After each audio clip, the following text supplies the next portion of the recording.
María Victoria Roca, por favor. Hola, muy buenos días para todos. En primer lugar, quiero agradecer a los organizadores de este evento por la iniciativa. La verdad que extrañábamos los congresos. Así que, bueno, celebro este encuentro. También quiero agradecerle a la Subsecretaría de Revalorización Patrimonial y Museos de Misiones, antigua Dirección de Patrimonio, por apoyar las investigaciones que vengo haciendo en los últimos años. Voy a compartir pantalla entonces. Perdona, Vicky, Sí, ¿por qué no nos contás qué es lo que haces? Digamos, bien. A ver, un eh, momento. ¿a qué te Salimos entonces dedicas de en aquí. el tema? Yo tengo formación en arqueología, yo soy egresada de la Universidad Nacional de Rosario. Tuve, digamos, desde mi formación de grado, tuve la oportunidad de venir a Misiones a una campaña arqueológica, hice mi tesis de licenciatura sobre una misión y ahí continué. Es decir, mi área de especialización es la arqueología de las misiones jesuíticas, y después, con una beca doctoral del CONICET, tuve oportunidad de hacer una investigación doctoral. Actualmente tengo una beca postdoctoral de CONICET que también, en donde también sigo el tema de las misiones, ya relacionado a la parte etnobotánica en las misiones en relación al espacio del huerto jesuítico. Y bueno, y además participé durante los años 2009 y 2010 de lo que fue la puesta en valor de la reducción de Santa Ana, y yo voy a hablar bastante de justamente de esta experiencia, en donde fui arqueóloga del sitio durante año y medio que duró la intervención, es decir, una campaña muy, muy larga donde trabajé con la licenciada Puyade y con el arquitecto Carlos Pernó. Muchas gracias. Así que bueno, más o menos, más o menos esa es mi trayectoria. Eh, Te escuchamos. Bien, ¿me escuchan bien? ¿Se ve bien? Cualquier cosita me avisan, ¿sí? Se ve bien y se te escucha bien. Perfecto, gracias Norberto. Bien, entonces yo le decía que la presentación de hoy voy a exponer sobre una parte de mi trabajo de tesis doctoral que está centrada en la destrucción de la reducción de Santa Ana. Voy a tratar de comprimir un trabajo bastante grande, así que bueno, ya mismo empezamos. Primero me gustaría decir dos o tres cosas con respecto a lo que es el fuego. Tradicionalmente, el fuego está presente en la cosmología guaraní como un atributo divino. Lo encontramos en las palabras Dendi, por ejemplo, que es la luz de las llamas. Esto lo desarrolla muy bien, por ejemplo, la profesora Chamorro. Y en un plano, digamos, más de la vida cotidiana, está presente en la elaboración de alimentos de los guaraníes. En el contexto misional, digamos, en un contexto de conversión religiosa, el fuego quedó muy asociado justamente al fuego eterno del infierno, a las llamas. Y, por ejemplo, el grabado del libro de Nierenberg, que ayer también hacíamos referencia, un poquito ilustra esta idea, digamos, es una connotación negativa y, por cierto, perturbadora.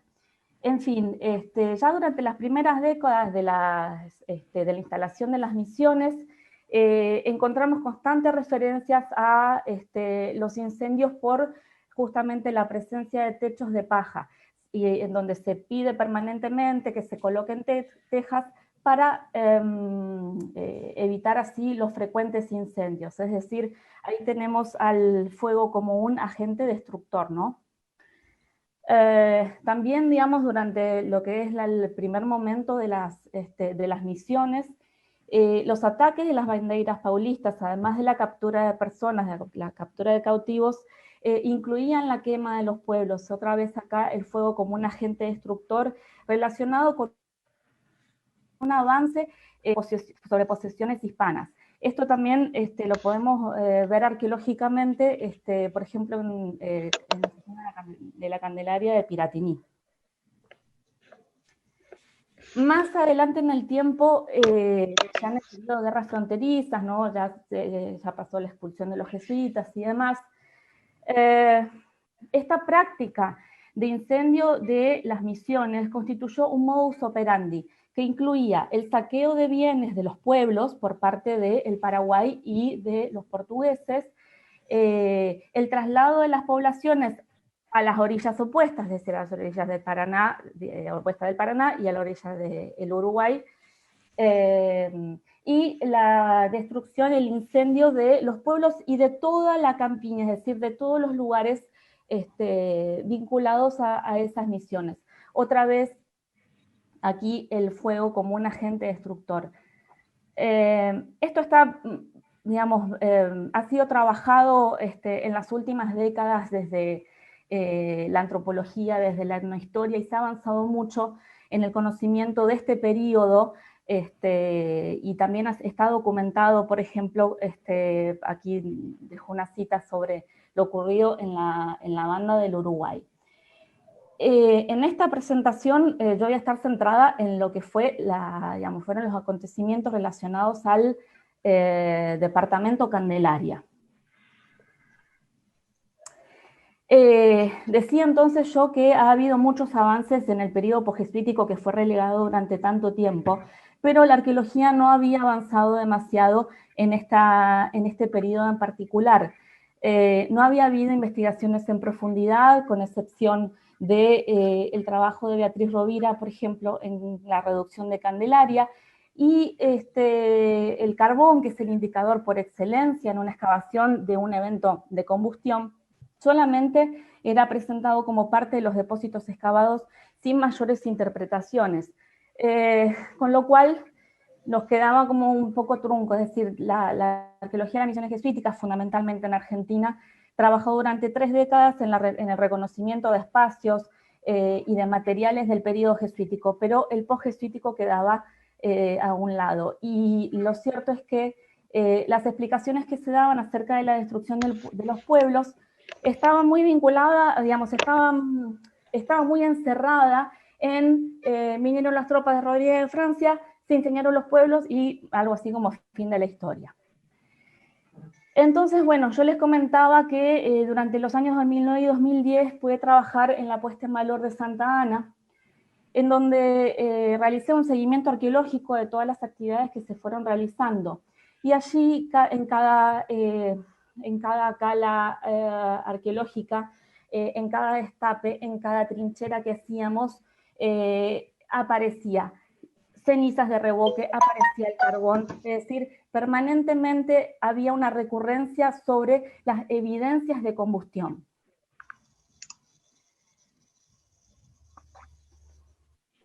Así entonces, en la búsqueda de antecedentes, por ejemplo, para el mismo sitio de Santa Ana, me llevó a postular la existencia de un evento de combustión generalizado, porque encontrábamos estas evidencias en los depósitos del Cotiguazú, encontrábamos estas evidencias de vigas carbonizadas otra vez en la iglesia, en la zona de viviendas, es decir, que teníamos desparramadas evidencias de combustión que hasta el momento no habían sido explicadas en términos arqueológicos.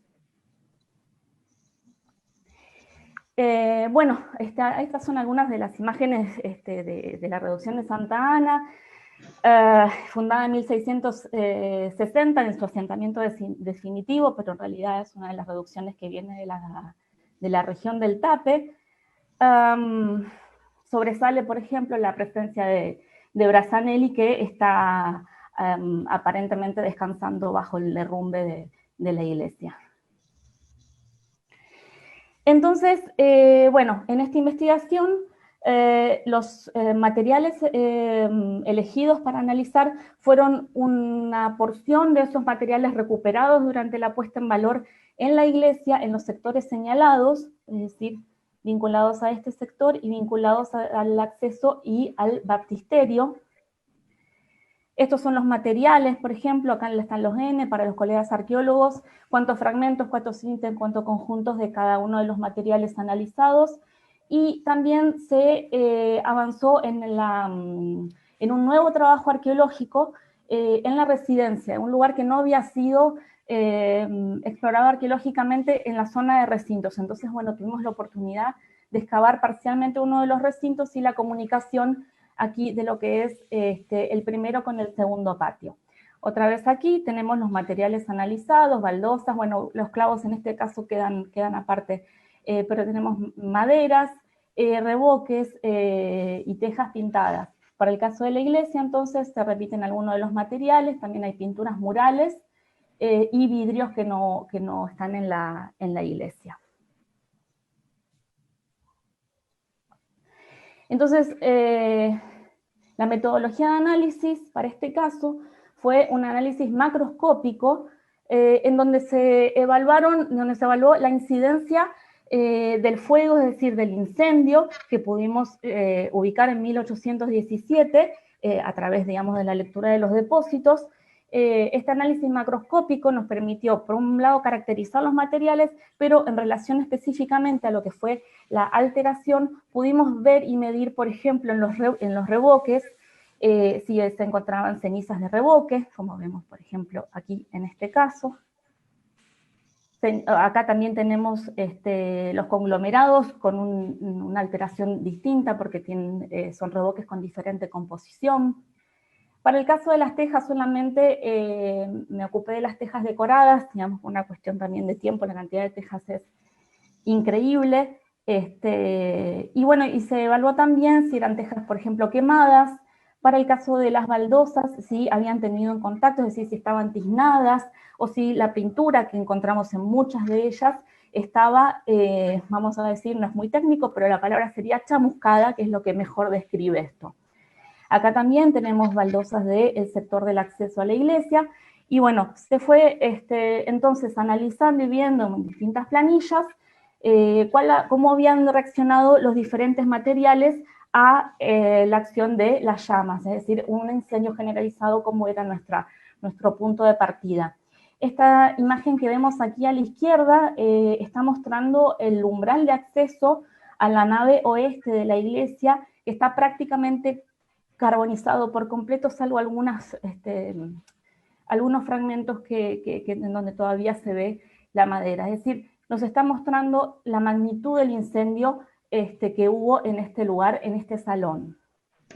En el caso de las molduras de la iglesia, también encontramos molduras que estaban completamente ennegrecidas, otras con la pintura otra vez quemada. Encontramos fragmentos de carbón, que si bien en muchos casos no pudimos inferir a qué elemento correspondían, pero tenemos aquí, por ejemplo, carbón con restos de láminas doradas que nos hacen pensar que eran parte del mobiliario o parte de algún altar. Evidentemente no parte digamos, de alguna imagen, porque se supone que las tropas paraguayas retiraron previamente todos esos elementos de valor. Perdón.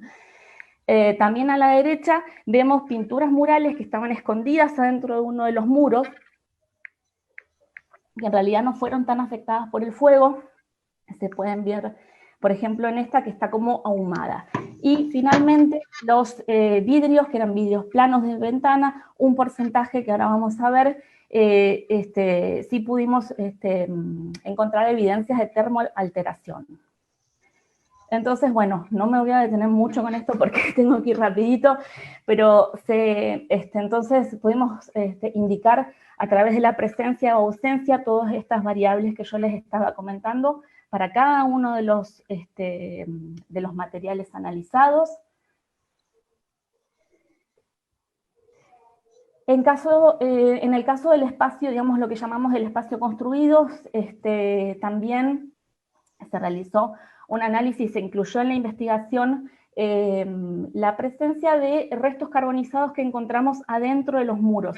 En esta imagen de la derecha, en este plano de la iglesia, tenemos marcados con diferentes colores los restos que se encontraron de maderas carbonizadas, ya sea a la altura de los dinteles de puertas y ventanas, o a la altura de los dinteles, o a la altura de los marcos de ventanas. Es decir, este trabajo, que en principio se pensó como un trabajo de puesta en valor, nos permitió y nos abrió un camino hacia la investigación de este momento, hasta el momento no explicado por la arqueología.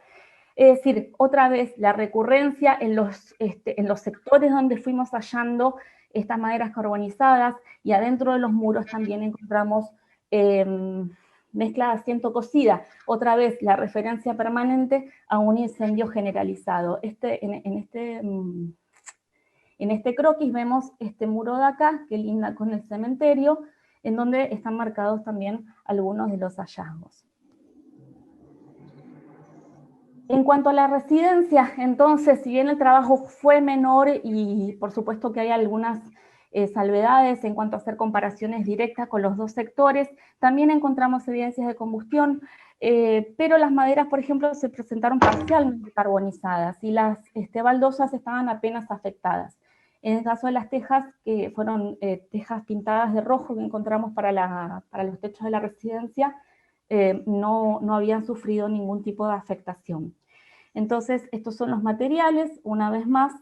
La diferencia principal es que las maderas encontradas en la residencia, hay un buen porcentaje que están parcialmente carbonizadas, a diferencia de la iglesia en donde están todas carbonizadas, digamos, por completo.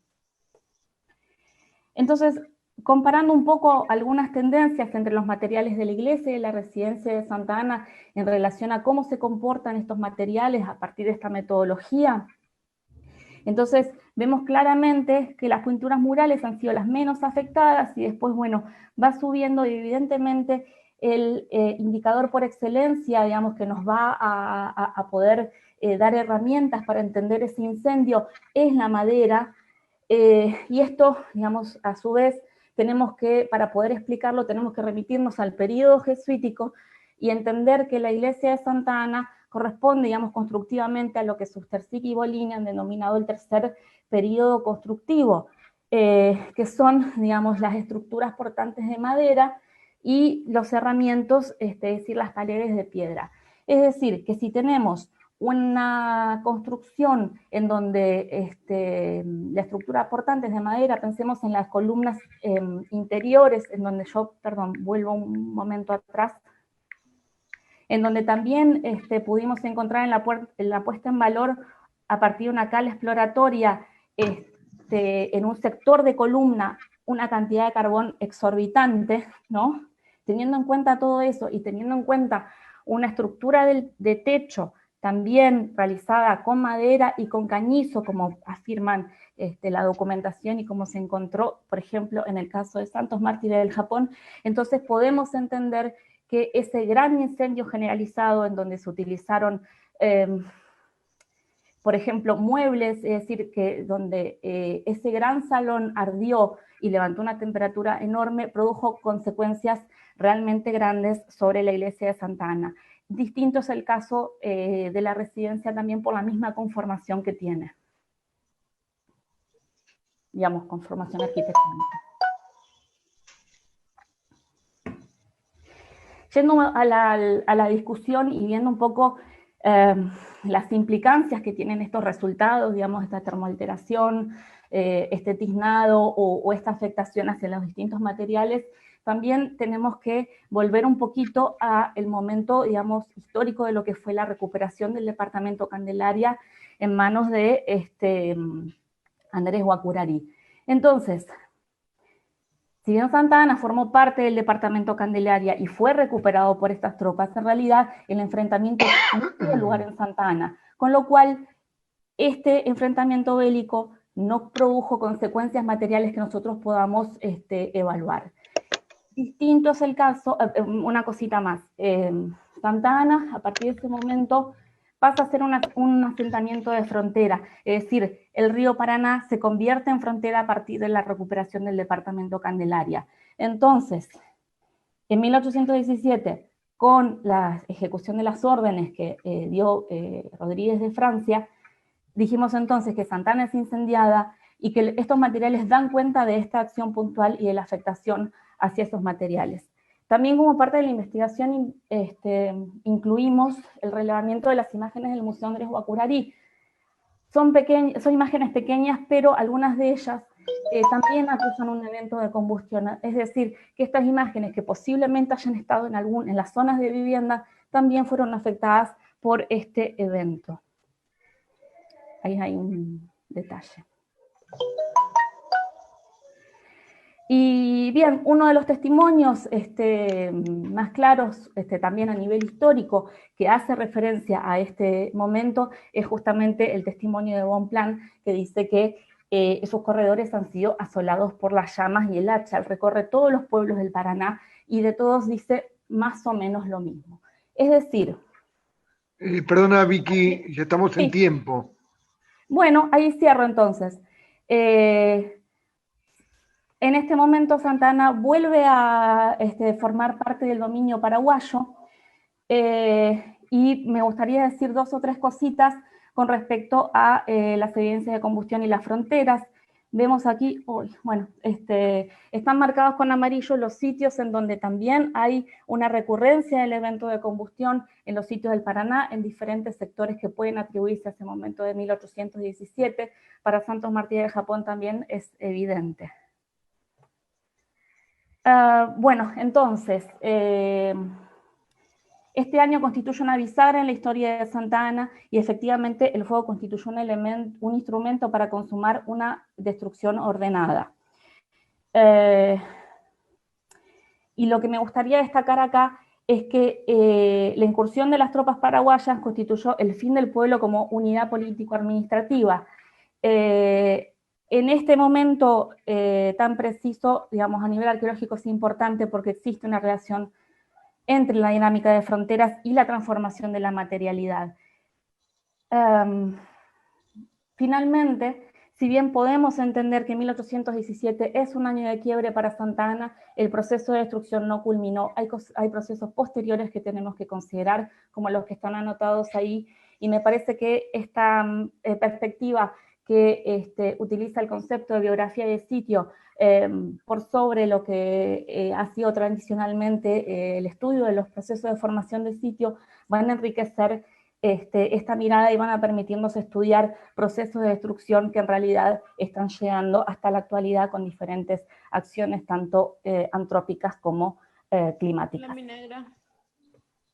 Bueno, más o menos así. Muchas gracias, Vicky. Por favor, los que quieran hacer alguna pregunta. ¿Por qué? Me hice un bañito de crema. Me peiné y todo eso.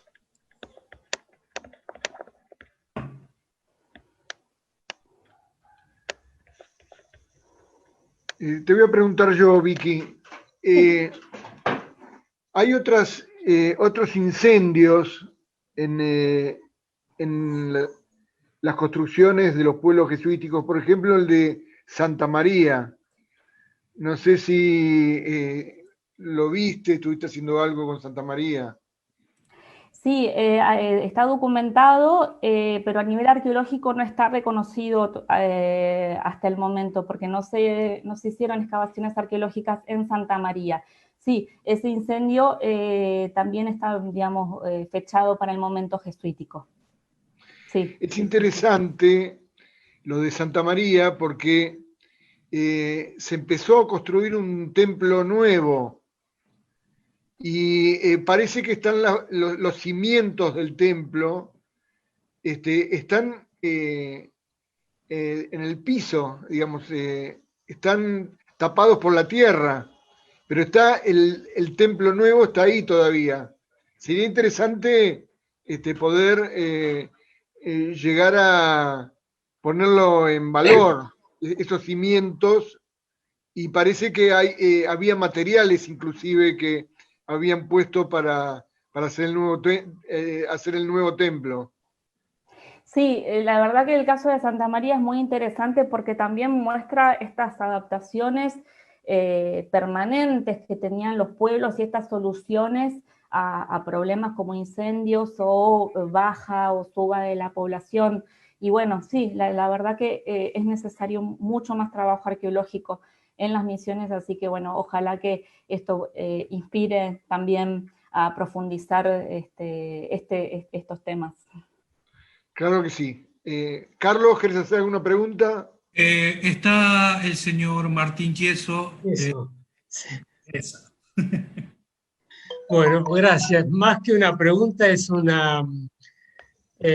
bueno, primero, más que nada, Victoria, me encantó el trabajo, me parece fundamental documentar, o sea que la arqueología contribuye de una manera sustancial a entender la historia o la prehistoria. En este caso la historia. Santana, cuando vos hablabas, yo en el año 85 hice un trabajo en Santana y Loreto donde el objetivo era determinar la extensión de las dos misiones en la época de mayor expansión, después de la guerra de mediados del siglo XVIII, cuando las poblaciones se cruzan el río Uruguay y se establecen de este lado. Las descripciones hablan de 6.000, 7.000 habitantes. Bueno, los sondeos fueron hechos en la zona periférica. Y ahora que cuando vos hablabas, no encontré ninguna referencia de carbones, pero es obvio que esas habitaciones habían sido abandonadas mucho tiempo antes de que el incendio ocurriera. O sea, ya en 1815 la población se había reducido prácticamente a la zona central. Así que ese comentario que empalma muy bien con tu trabajo, así que, y bueno, y más viniendo de Chicago, que en 1871 un incendio destruyó todo el centro de la ciudad, así que el incendio forma parte de los mitos de origen de esta ciudad. Gracias Bueno, de nuevo. gracias Martín, un gusto verte aunque sea por acá. Sí, evidentemente las zonas periféricas puede ser que hayan sido menos afectadas, sobre todo teniendo en cuenta esto que vos decís, que la población en realidad ya había mermado significativamente, ya había comenzado la migración hacia la zona de Liberá, pero por lo menos en lo que es el núcleo urbano, en los trabajos que tenemos realizados y que ha hecho Chiqui desde la década del 90, sí, están mostrando una recurrencia de este episodio. Así que gracias por tu comentario. No veo bien por el tamaño de la imagen y el nombre que estoy tratando de identificar, pero Tape Córdoba, ¿sos vos el que estás con cámara activada? Tape Córdoba seguramente está por hacer alguna pregunta, algún comentario. Tape Córdoba es uno de los gestores culturales incansables de la ciudad de La Cruz. Yo creo que se fueron los jesuitas tranquilos porque lo dejaban a Tape. Tape, les aclaro para el resto, no es un sobrenombre, Tape es su nombre. Un gusto que estés acompañándonos. Después, correcto, Tape, le agregamos al final. Gracias por la exposición, doctora.